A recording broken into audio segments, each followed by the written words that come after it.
나오셔서 특별 찬양해 주시겠습니다.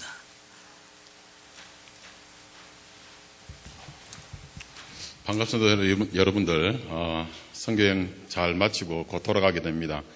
우리 성도님들께서 하나님의 은혜로 살아오신 흔적들이 선교지마다 많이 묻어나서 감사했고, 앞으로도 우리 하나님 나라의 부르심을 받는 그 순간까지 오직 주의 은혜로만 살겠다라는 신앙 고백이 터져나기를 소망하면서 찬양을 하나님께 드리겠습니다.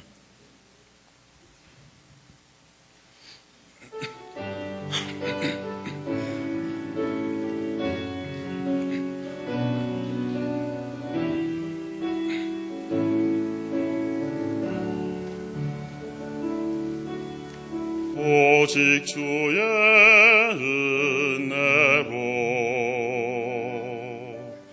지금 여기 서 있네.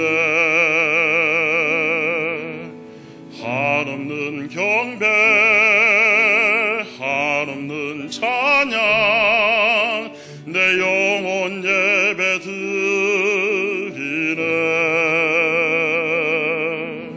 나를 위해 이 땅에 오신 주의 은혜,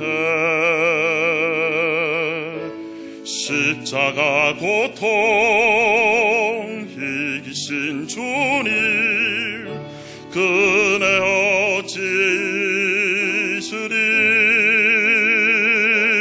주 은혜 날 채우시네. 주 은혜 보게 하시네. 살아가는 동안 은혜로만 살리 십자가의 은혜로.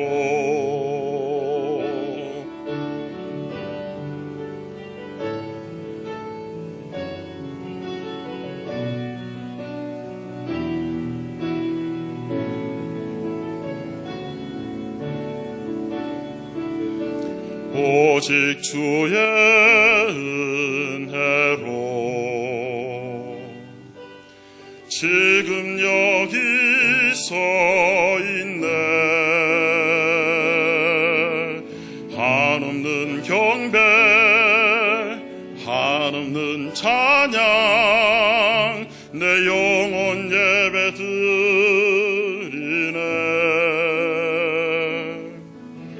나를 위해 이 땅에 오신 주의 은혜, 십자가 고통 이기신 주님 그네 어찌 잊으리. 주 은혜 날 채우시네. 주 은혜 보게 하시네. 살아가는 동안 은혜로만 살리 십자가 은혜로. 주 은혜 날 채우시네.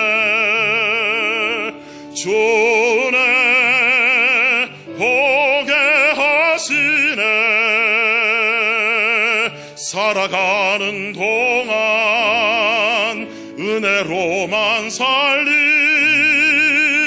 십자가의 은혜로. 십자가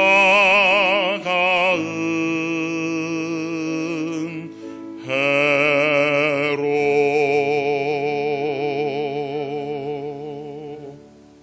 아멘.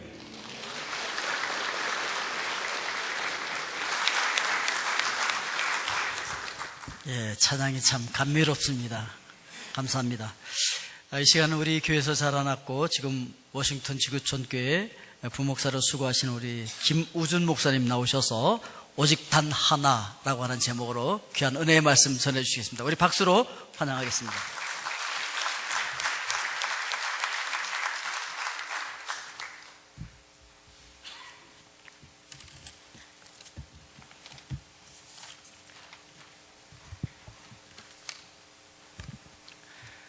과테말라 한인교회에 와서 너무나 그립던 분들을 만나 뵙게 돼서 얼마나 기쁘고 감사한지 모릅니다. 특별히 이번에 지구촌 교회와 협력하여서 단기 선교를 위하여 함께 섬겨주시고 함께 수고해주신 모든 분들께 진심으로 감사를 드립니다. 또한 뒤에서 기도로 동참해주신 분들께 진심으로 감사드립니다. 우리가 짧게 기도하고 하나의 말씀 증거하겠습니다.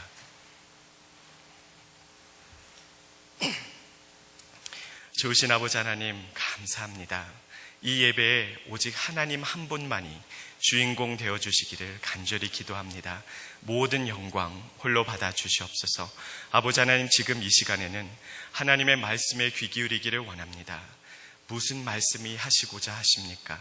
우리 한 사람 한 사람에게 주님께서 주시고자 하시는 메시지가 온전히 전달되어질 수 있게 하여 주시옵소서. 하나님 없는 저는 아무것도 아닙니다.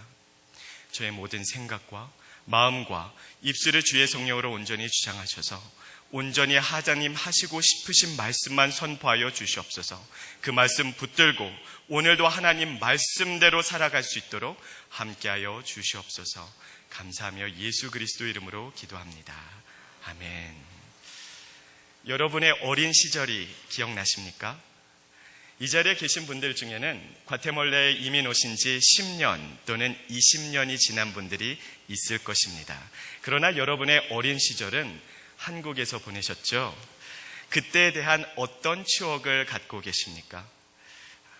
저는 아직까지도 생생하게 기억나는 것이 한국에서 어렸을 때 하루 종일 동네 친구들과 뛰어놀던 것들이 생생하게 기억이 납니다. 그때 즐겨 하던 놀이들이 있었습니다. 말뚝박기, 무궁화꽃이 피었습니다. 다방구, 얼음땡, 그리고 남자아이들이라면 구슬치기, 그리고 딱지치기를 빼놓을 수가 없었겠죠. 다른 모든 것들에 있어서는 저는 한 중간 정도 갔던 것 같습니다. 그런데 유독 딱지치기에서만큼은 하나님께서 저에게 천부적인 재능을 주셔서 딱지 하나만 가지고 집 밖에 나가면 주위 동네 모든 어린아이들의 딱지를 제가 다 따오고는 했습니다. 지금까지 기억이 나는 것이 저희 집에서 딱지 전시회가 열렸던 적이 있습니다. 굵은 딱지, 얇은 딱지, 골판지 딱지, 신문 딱지 등등으로 수십, 수백 가지의 딱지를 진열해 놓고 제가 전시회를 열었었습니다. 그러던 어느 날 열심히 또 딱지치기를 하고 있는데 옆 동네에서 초등학교 3학년 형들이 놀러 왔습니다. 그때 제가 초등학교 1학년 때였는데요. 초등학교 3학년과 1학년이 같이 딱지치기를 하려고 하니까 제가 불리할 수밖에 없었습니다. 그러나 딱지치기는 힘으로 하는 게 아니죠. 그날도 하나님의 은혜로 제가 모든 딱지를 다 딸 수가 있었습니다. 그런데 그 놀이가 끝난 다음에 그 형들이 참으로 이상한 요구를 하는 것입니다. 자기네 동네에서는 딱지를 다 딴 사람이 경기가 끝나면 다 나눠준다는 것입니다. 딱 들어봐도 거짓말이죠. 설령 그것이 사실이라 한다 할지라도 왜 남의 동네 법칙을 우리 동네에 와서 적용을 합니까? 제가 절대로 그럴 수 없다고 딱 잘라 말했습니다. 그리고 바로 그 순간 그 3학년짜리 형이 저를 한 대 때리면서 제가 가지고 있던 딱지를 억지로 빼앗으려고 했습니다.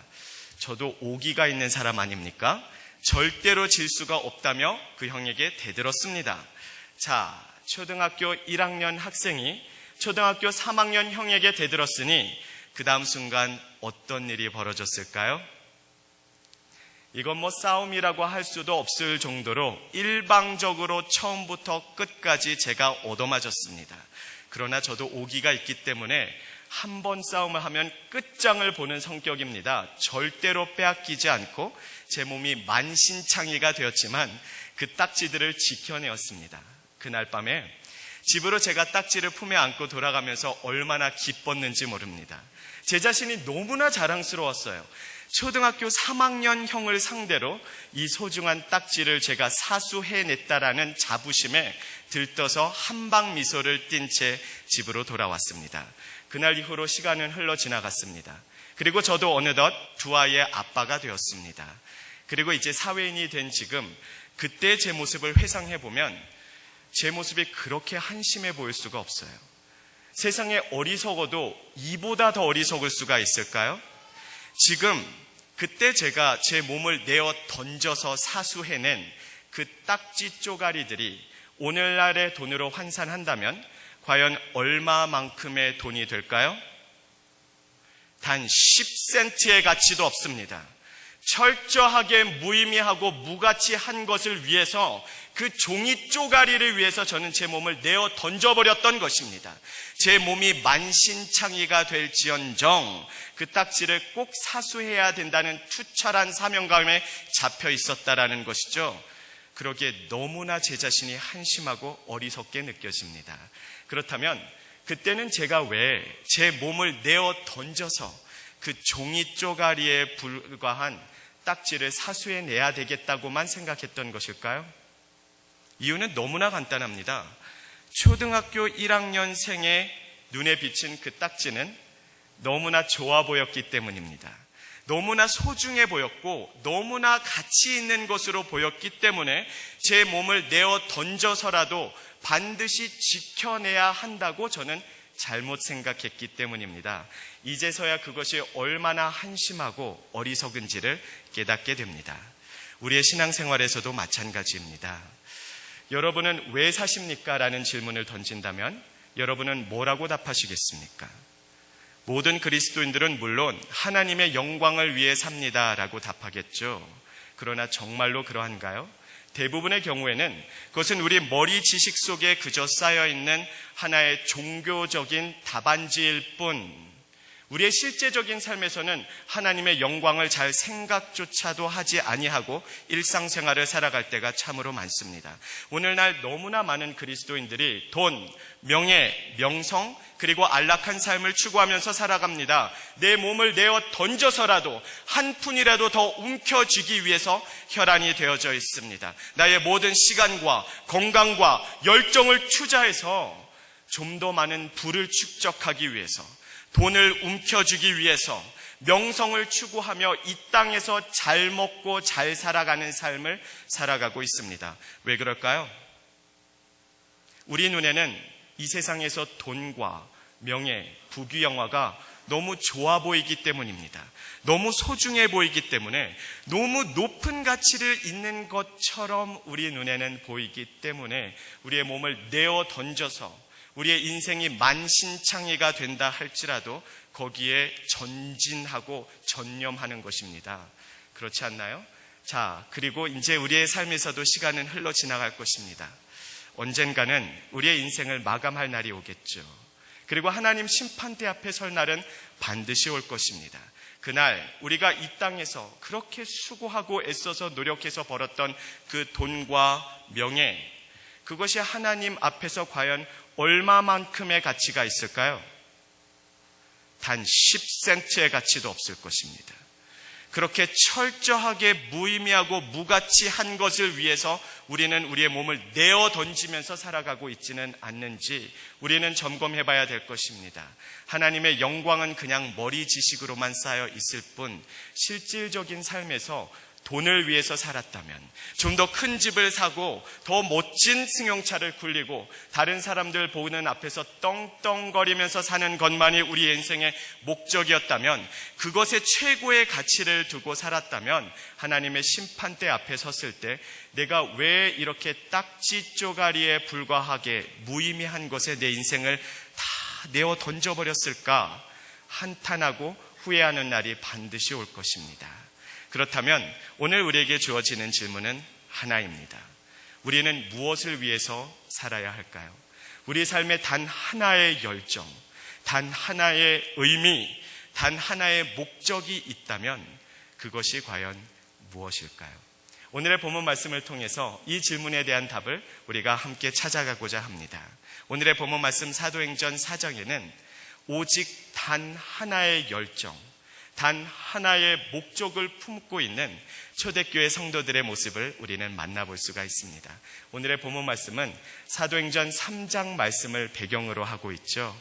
사도행전 3장에서 우리는 제9시에 기도하러 성전에 올라가는 베드로와 요한을 만나볼 수가 있습니다. 그 성전 미문에서 그 베드로와 요한은 태어날 때부터 안진뱅이 된 자를 만나고 나사렛 예수 그리스도의 이름으로 그를 일으켜 세웁니다. 그리고 그 기적을 목격한 수많은 인파가 솔로몬 행각에서 모였습니다. 그리고 베드로는 능력 있게 복음을 전파했고 그날 예수님을 믿었던 사람의 수가 남자만 약 5,000명이 되었더라고 사도행전 4장 4절은 기록하고 있습니다. 어마어마한 기적이요, 하나님의 불붙는 역사입니다. 이렇게 능력 있게 하나님의 나라가 확장되는 것을 본 그 시대의 종교 지도자들은 위협감을 느꼈습니다. 그래서 급하게 사도 베드로와 요한을 소환했습니다. 그리고 앞으로는 절대로 예수의 이름으로는 가르치지도 말고 말하지 말라고 그들에게 엄중히 경고합니다. 이건 말이 경고지 사실은 위협이고 협박입니다. 한번 생각해 보시기를 바랍니다.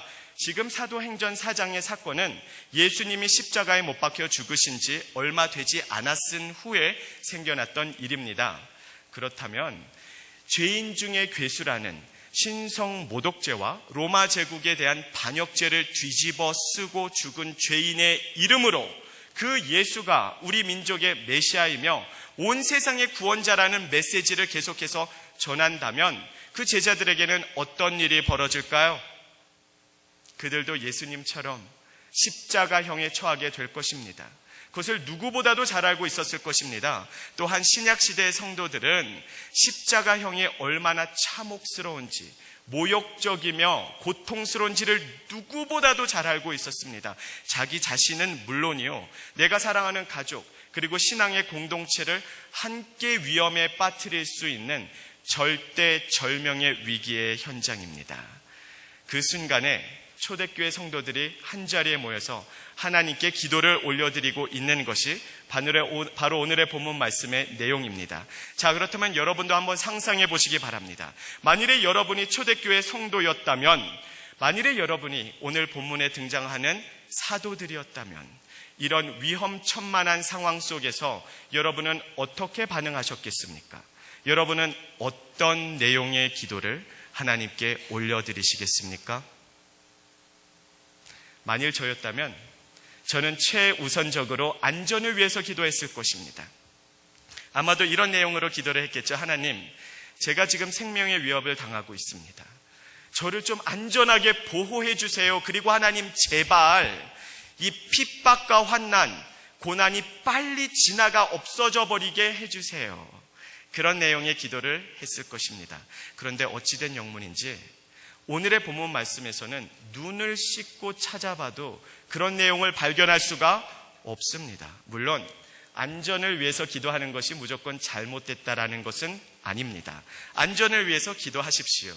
그러나 오늘의 본문 말씀에서는 그런 내용을 찾을 수 없다는 것입니다.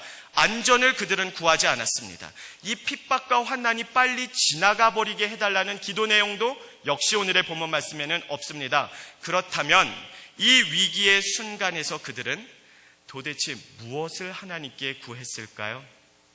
오늘의 본문 말씀 29절과 30절입니다.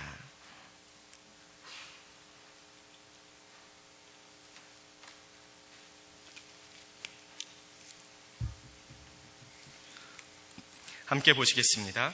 주여, 이제도 그들의 위협함을 굽어보시옵고 또 종들로 하여금 담대히 하나님의 말씀을 전하게 하여 주시오며 손을 내밀어 병을 낫게 하시옵고 표적과 기사가 거룩한 종 예수의 이름으로 이루어지게 하옵소서 하더라. 그들이 구한 것은 세 가지였습니다. 우리에게 담대한 마음을 주셔서 능력 있게 말씀을 전하게 하여 주시옵소서. 그리고 우리에게 능력을 주셔서 병을 치유할 수 있게 하여 주시옵소서. 그리고 마지막으로 예수 그리스도의 이름으로 표적과 기사가 뒤따르게 하여 주시옵소서. 그들은 세 가지의 청원을 올려드리고는 있었지만 사실 본질적으로 단 하나의 간구를 하고 있었던 것입니다. 그들의 단 하나의 간구, 단 하나의 청원, 그것은 하나님의 나라였습니다. 우리에게 담대한 마음을 주셔서 하나님의 나라를 능력 있게 확장하게 하여 주시옵소서.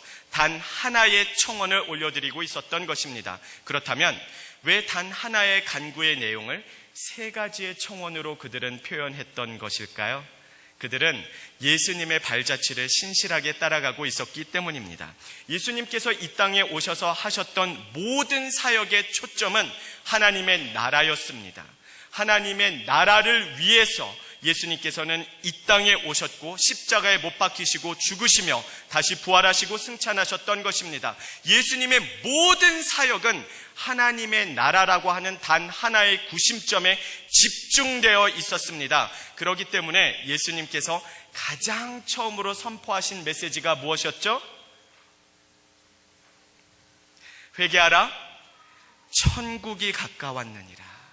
하나님의 나라가 이 땅에 도래하였음을, 그리고 예수님의 사역을 통해서 이 땅에서 능력 있게 확장되어질 것을 예수님께서는 선포하신 것입니다. 그러나 하나님의 나라는 눈에 보이는 가시적인 세계가 아니죠.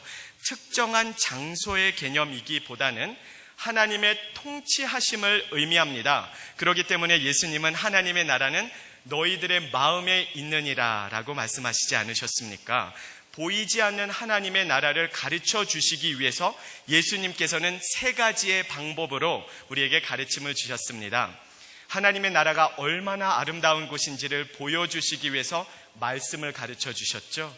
또 하나님의 나라에는 얼마나 전인격적인 치유가 있는 곳인지를 설명해 주시기 위해서 병자를 고치셨던 것입니다. 또한 하나님의 나라가 얼마나 초월적인 곳인지를 예수님께서 우리에게 깨닫게 해주시기 위해서 표적과 기사를 행하셨던 것입니다.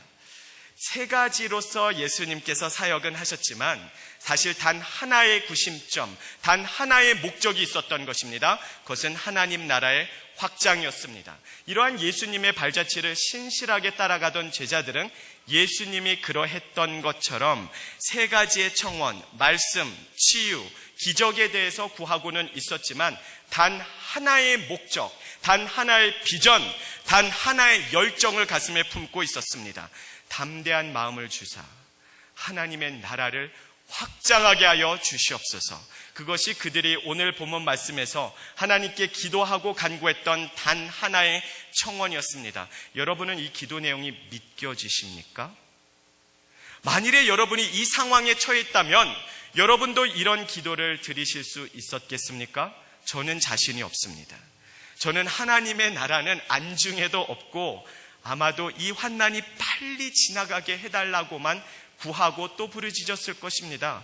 그런데 어떻게 오늘 본문에 등장하는 사도들과 초대교회들은 핍박과 환난이 지나가게 기도한 것이 아니라 이 핍박과 환난, 고난의 현장 속에서 담대하게 하나님 나라를 확장할 수 있게 해달라고 기도할 수 있었던 것일까요?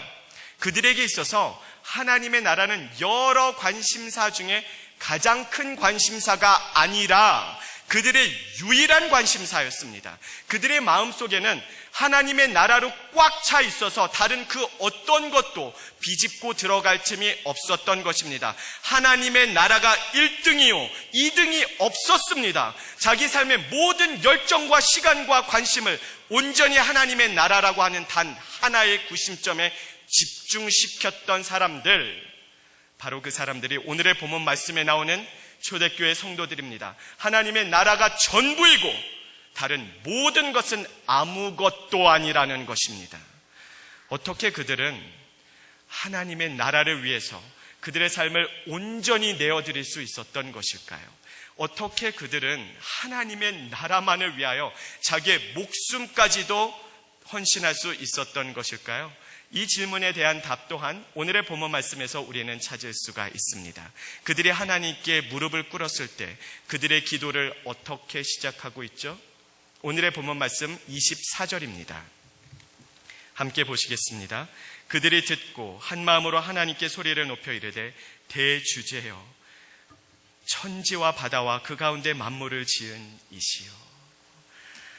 하나님 앞에 대주제시여 라고 하면서 그들의 기도를 시작하고 있습니다. 하늘과 땅의 모든 권세를 가지신 절대자이신 하나님이심을 그들은 고백했던 것입니다.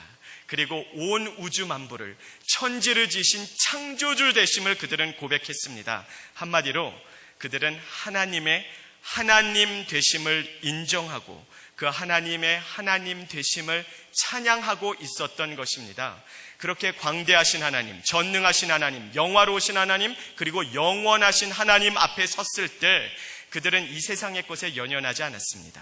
이 세상이 줄 수 있는 돈과 권력, 부귀영화, 그런 것들이 얼마나 철저하게 무의미하고 무가치한 것인지 단 한 장의 딱지 쪼가리에 불과하다라는 것을 그들은 절대자 되신 하나님을 경험하고 그 하나님의 하나님 되심을 인정했을 때 그들은 깨달아 알 수 있었던 것입니다. 그렇게 24절에서 기도는 시작되고 25절 이하로 보면 그들은 하나님의 지혜, 하나님의 섭리, 하나님의 능력에 대해서 찬양하고 있습니다. 하나님의 지혜와 하나님의 전지하심이 예수 그리스도의 십자가를 통해서 밝히 드러냈다라고 고백하고 있습니다.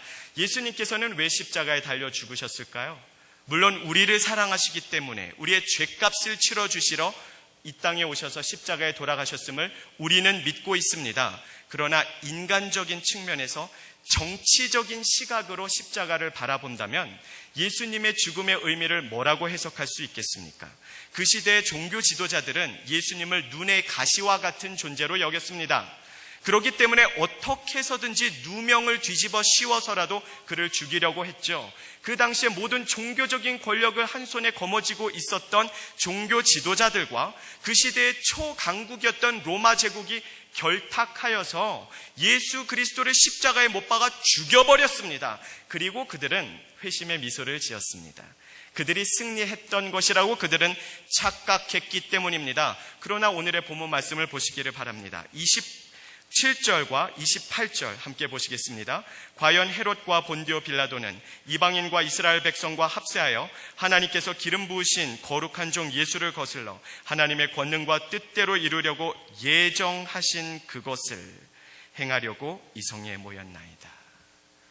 예수 그리스도의 십자가의 죽음은 이미 하나님의 무궁하신 지혜와 섭리 안에서 예정되어 있었다라는 것입니다. 인간의 손에 의해서 무참하게 살해당한 것이 아니라 예수님께서는 우리의 구원을 위해서 그분의 목숨을 기꺼이 내어주셨더라는 것이며 그것이 이미 하나님의 섭리와 계획 안에서 예정되어 있었다라는 것이죠. 종교 지도자들과 절대 권력을 가졌다라고 하는 로마 제국이 아무리 머리를 쥐었지 않아도 그들이 아무리 열심히 달려도 결국에는 하나님 손 안에 있었더라는 것입니다. 그만큼 하나님은 전지하신 분이요 무궁한 지혜를 가지신 분입니다. 그 광대하신 하나님 앞에 서서 하나님의 하나님 되심을 인정할 때 비로소 그들은 이 세상의 그 모든 것에 연연하지 아니하고 다 내려놓고 온전히 하나님의 나라만을 위해서 헌신할 수 있었던 것입니다. 자, 여러분도 한번 상상해 보시기를 바랍니다. 만일 바로 지금 이 순간 여러분이 하나님 앞에 1대1로 설 수 있다면 여러분은 어떤 감정을 느끼시겠습니까? 여러분은 어떤 생각을 하시겠습니까? 여러분은 무엇을 경험하시게 되시겠습니까? 절대자이신 그분 앞에 섰을 때 우리는 그 전능하신 하나님 앞에 섰을 때 비로소 이 세상의 권력이 얼마나 무가치하고 무능한 것인지를 뼈저리게 깨닫게 될 것입니다. 전지하시고 지혜로우신 하나님 앞에 섰을 때 이 세상의 지혜와 지식이 얼마나 작고 초라한지를 우리는 자각하게 될 것입니다. 영원하신 하나님 앞에 섰을 때 우리의 인생이 얼마나 짧고 덧없는 것인지를 우리는 깨달아 알 수 있을 것입니다. 영화로우신 하나님 앞에 섰을 때 우리는 비로소 이 세상의 부귀영화가 얼마나 작고 초라한 것인지를 뼈저리게 실감하게 될 것입니다. 그리고 그때야 비로소 이 세상의 것에 연연하지 아니하고 영원한 가치가 있는 우리 삶의 가장 최고의 가치가 있는 하나님 나라에 집중하는 삶을 살아가게 될 것입니다. 그렇다면 여러분에게 묻겠습니다. 여러분은 이 하나님을 만나셨습니까? 여러분은 이 하나님을 경험하셨습니까? 우리가 하나님의 나라를 위해서 살아가야 된다는 것 모르시는 분 아무도 없었을 것입니다. 그리스도인에게 가장 기본적인 진리입니다. 그러나 그것이 머리 지식으로만 성경 공부를 통해서 쌓여가기만 할 뿐, 실제적인 삶에서 우리는 얼마나 하나님의 나라를 생각조차 하면서 살아갑니까? 일주일의 삶을 돌아보시기를 바랍니다. 정말 여러분은 아침에 일어나서 와, 하나님께서 오늘 우리에게 나에게 주시는 멋진 하루구나. 오늘도 하나님의 영광을 위해서, 오늘도 하나님의 기쁨을 느끼면서 내 주위 모든 사람에게 복음을 전파하며 하나님의 영광을 위해서 예배자의 삶을 살아가야 되겠구나 라고 결단하며 실제로 그런 삶을 살아오셨습니까? 아니면 아침에 눈을 떠서 씻기 바쁘고 직장에 출근해서 이리 뛰고 저리 뛰고 다시 집에 돌아와서는 아이들을 챙기고 또는 가족들과 얼마간의 시간을 지내다가 다시 잠들고 그 다음날 아침에 일어나서 똑같은 일을 무한 반복하다 보니 어느새 일주일의 시간이 지나가서 또 이 자리에 앉아 계신 것입니까? 우리는 하나님의 나라를 위해서 살기는커녕 얼마만큼이나 생각하면서 살아가고 있습니까? 정말로 우리가 하나님을 만났다면, 정말로 그 하나님을 온전히 경험해 보았다면, 그 하나님의 광대하심과 전능하심, 영화로우신 하나님을 우리가 정말 소스라치게 소름 돋게 경험해 보았다면 우리는 더 이상 이 세상의 것에 연연하지 않을 것입니다. 하나님의 나라, 그것이 성경이 우리에게 전해주고 있는 핵심적인 메시지입니다.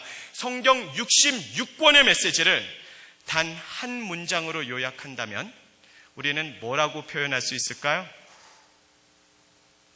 물론 사람마다 표현 방식은 다르겠죠. 그러나 저는 다음과 같이 요약하겠습니다. 하나님의 하나님 되심을 인정하여 그분만을 예배하라. 이것이 창세기에서부터 시작하여 요한계시록을 관통하는 성경의 외침이요 핵심적인 메시지입니다. 하나님의 하나님 되심을 인정하여 그분만을 예배하라는 것입니다. 왜 하나님께서는 우리를 창조하셨을까요? 하나님의 하나님 되심을 인정하여 하나님만을 예배하기 위함이었습니다. 왜 하나님께서는 우리에게 율법을 주셨을까요? 하나님의 하나님 되심을 인정하여 하나님의 백성답게 구별된 삶을 살아가라는 것입니다. 왜 우리는 죄에 빠져서 하나님과의 관계가 단절되었을까요? 하나님의 하나님 되심을 인정하지 아니하고 내가 내 삶의 주인이 되어서 내 마음과 내 뜻대로 살아가겠다라고 하나님을 향해 죄를 지었기 때문입니다. 왜 하나님께서는 구약시대에 수많은 선지자를 보내서 경고의 메시지를 전하셨을까요?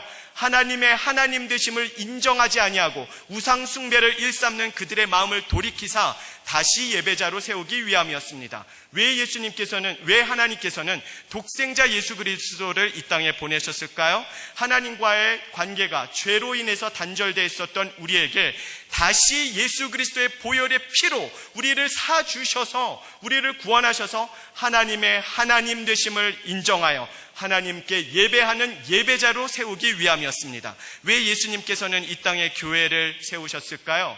아직도 하나님을 알지 모르는 모든 사람에게 땅끝까지 이르러 모든 족속으로 제자를 삼아서 하나님의 하나님 되심을 함께 인정하고 모든 족속과 백성과 방언이 함께 하나님을 예배하는 세상을 이뤄나가기 위함이었습니다. 왜 예수님께서는 궁극적으로 우리를 천국으로 인도하실까요? 그곳에서 영원 무궁토록 하나님의 하나님 되심을 인정하여 하나님만을 예배하기 위함입니다. 성경의 모든 가르침, 모든 메시지의 정중앙에는 하나님의 나라, 하나님의 통치하심이라고 하는 구심점이 있습니다. 하나님의 나라가 온전히 이루어질 때 하늘에서 뜻이 이루어진 것처럼 땅에서도 이루어질 것입니다.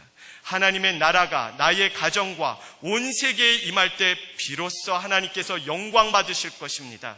그때 우리가 하나님의 백성으로서 영원토록 하나님을 찬양하며 영광 돌리게 될 것입니다. 그렇다면 왜 우리는 하나님의 나라에 집중하는 삶을 살아가지 못할까요? 왜 우리는 아직도 이 세상의 것에 연연하면서 살아갈까요? 왜 우리 눈에는 돈과 명성, 이 세상에서의 안락한 삶이 그렇게도 좋아 보일까요? 왜 우리의 가치관 속에서는 부귀영화가 1위의 자리에 앉아 있는 것일까요? 우리의 마음속에 있는 하나님의 형상이 삐뚤어졌을지도 모르기 때문입니다. 우리가 섬기는 하나님, 우리가 믿는 하나님은 어떤 하나님이십니까? 정말 오늘 본문 말씀에서 사도행전 4장에서 사도들과 초대교회 성도들이 고백했던 것처럼 대주제시요 온 천하 만부를 지으신 창조주시고 무궁한 지혜와 전지하심을 가지고 계시는 전능자이십니까? 절대자이십니까? 심판주이십니까? 아니면 그저 내가 기도할 때마다 제각 내가 원하는 방식으로 나의 모든 필요를 채워주시기 위해서 존재하시는 하나님이십니까? 내가 원하는 것을 제각 배달해 주셔야 되는 하나님, 나의 자녀를 명문대에 척척 합격시켜 주셔야만 하는 하나님, 내가 나의 사업의 매상액이 쭉쭉 올라가게 도와주셔야 하는 하나님, 나의 모든 간지러운 데를 시원하게 긁어주셔야 되는 하나님, 내가 부르짖을 때마다 여기 있습니다 하고 대령하셔야 되는 하나님, 그런 하나님은 혹시 아니십니까? 그런 하나님은 없습니다. 그런 하나님은 하나님이 아니기 때문입니다. 우리가 믿는 하나님, 성경이 선포하는 하나님, 오늘의 본문 말씀에서 사도들이 고백하고 있는 하나님은 여러분이 너무나 잘 아시는 바와 같이 절대자이시고 전능자이십니다. 우리의 삶을 온전히 드려서, 우리의 삶을 온전히 헌신하여서 하나님께 영광을 돌려드려야 되는 그런 절대자이십니다. 우리가 하나님을 위해서 존재하는 것이지 하나님이 우리에게 혜택을 주시기 위해서 존재하시는 분은 아닙니다. 우리의 기도를 제각 우리가 원하는 방식대로만 응답해 주시기 위해서 존재하시는 하나님 또한 아니십니다. 우리가 하나님의 기쁨, 하나님의 영광을 위해서 존재하는 것입니다. 그러나 오늘날 수많은 성도들이 하나님의 축복의 창고에서 그저 내가 먹고 싶은 것, 내가 좋아하고 내가 필요한 것, 내 입맛에 당기는 것만 취사 선택하며 살아가지 않습니까? 저부터가 그런 것 같습니다. 이렇게 삐뚤어진 그리스도의 영성을 미국의 윌버 리스라고 하는 목사님은 3달러 어치 하나님이라는 시에서 정확하게 꼬집어주고 있습니다. 3달러 어치의 하나님. 참 긴 내용이지만 우리 모두가 새겨드려야 되는 내용이기 때문에 여러분에게 그대로 소개해드리겠습니다. 나는 주님의 작은 일부분만을 사고 싶습니다.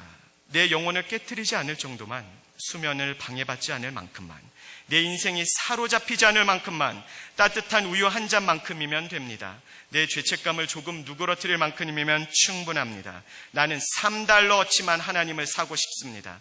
호주머니에 넣고 다닐 수 있을 만큼의 사랑이면 충분합니다. 내가 갑자기 흑인을 사랑할 정도로 변화되는 것은 싫습니다. 혹은 이민자들과 사탕물을 주우러 다니게 할 정도로 절 변화시키신다면 정말로 곤란합니다. 내 마음을 바꾸지 않아도 될 정도만, 시간이 날 때 교회에 가고 싶은 마음이 들 정도만, 햇볕을 받으면 낮잠을 즐길 수 있을 정도면 됩니다. 나는 진정한 변화를 원하는 것이 아니라 순간의 황홀경을 원합니다. 나는 다시 태어나는 것을 원하는 것이 아니라 모태에 머물러 온기를 즐기며 지내기를 원합니다. 나는 영원에 500g만 사서 종이 봉지에 담아들고 싶습니다. 그 이상을 사야 한다면 전부 무르고 돈을 되돌려 받겠습니다. 나는 3달러어치만 하나님을 사고 싶습니다. 그중 일부는 굳은 날을 위해 숨겨두렵니다. 사람들이 알아차릴 정도로 내 안에 심한 변화가 일어나지 않도록 어떤 책임도 느끼지 않을 만큼만 원합니다. 사람들이 나를 보고 괜찮은 사람이라고 여길 정도만, 오 제발 이렇게 3달러어치만 하나님을 살 수는 없을까요? 저는 이 시를 읽고 얼마나 마음이 아팠는지 모릅니다.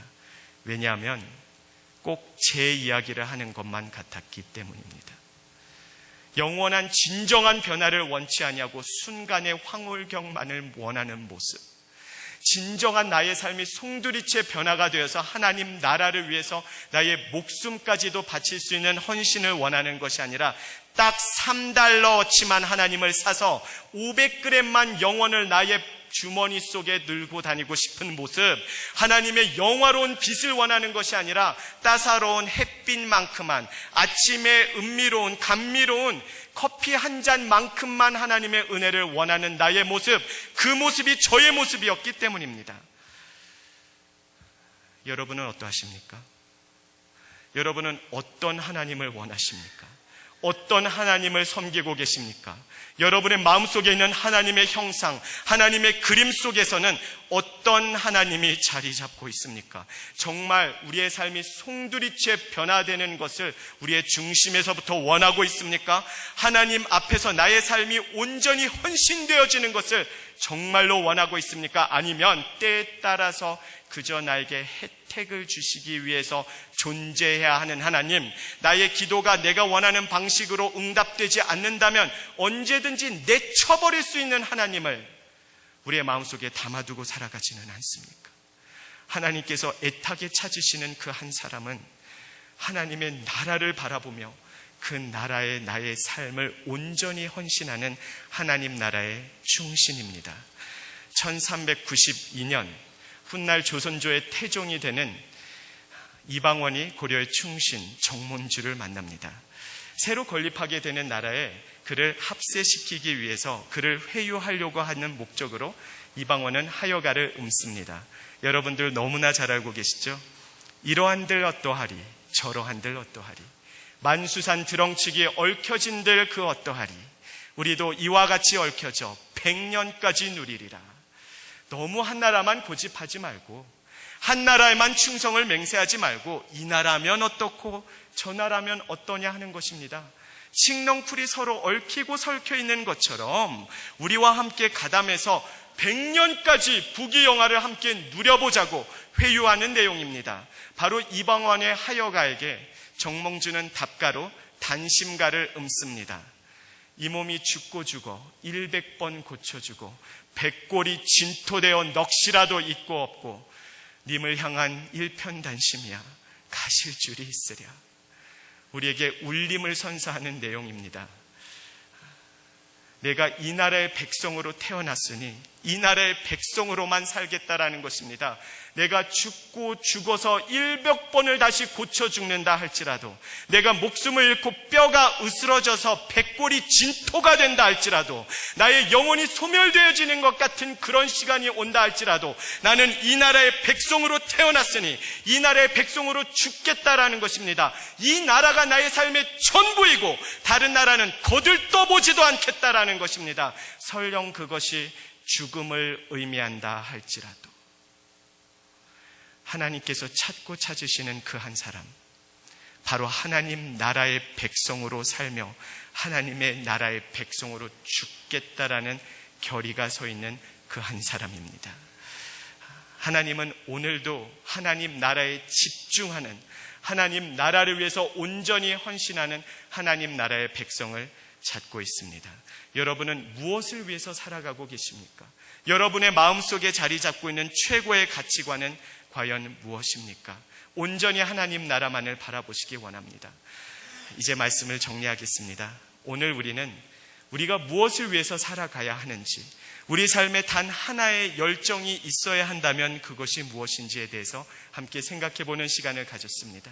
우리 삶에 오직 단 하나의 열정, 단 하나의 의미, 단 하나의 목적, 그것은 반드시 하나님 나라여야만 합니다. 우리는 하나님 나라를 위하여 지으심을 받았고 하나님 나라를 위하여 부르심을 받았기 때문입니다. 하나님 나라에 우리가 온전히 집중할 수 있기를 원합니다. 그러기 위해서는 하나님 앞에 올바로 서십시오. 전능하신 하나님, 절대자이신 하나님, 창조주이신 하나님, 구원자이신 하나님, 심판주이신 하나님 앞에 서서 그 하나님의 하나님 되심을 인정할 때 우리는 비로소 이 세상의 것에 연연하지 아니하고 딱지 쪼가리에 불과한 이 세상의 돈, 명예, 명성, 안락한 삶을 내어 던져버릴 수 있을 것입니다. 그리고 하나님의 뜻대로 온전히 하나님 나라에 집중된 삶을 살아갈 수 있으리라 확신합니다.